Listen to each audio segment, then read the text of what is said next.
après la fin de la rencontre Algérie U17 Maroc U17 à l'occasion de la finale de la Coupe arabe des nations de la catégorie, les esprits se sont échauffés entre les deux camps au point où en venir aux mains et surtout aux crampons. Jeudi soir, l'Algérie a été sacrée championne de la Coupe arabe U17 après sa victoire face au Maroc en finale au tir au but 4-2, le temps réglementaire de la partie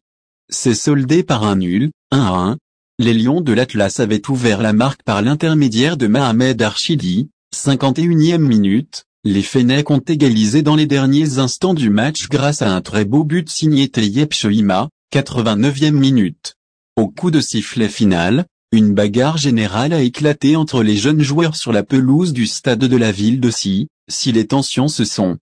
calmées après l'intervention de la sécurité, le communiqué de la Fédération royale marocaine de football, FRMF, ne suit pas le même courant. Suite aux événements antisportifs et aux attaques brutales subies par les membres de l'équipe nationale marocaine des moins de 17 ans après la fin du match qui a réuni la sélection nationale et son homologue algérien, marquant la fin de la Coupe arabe des moins de 17 ans, qui s'est clôturée à Oran, en Algérie, la Fédération royale marocaine de football a envoyé une lettre à l'Union des associations arabes de football, par laquelle elle exprimait son mécontentement, condamnant fermement les événements brutaux et barbares dont ont été victimes les joueurs de l'équipe nationale par les joueurs de l'équipe adverse et les supporters qui ont pris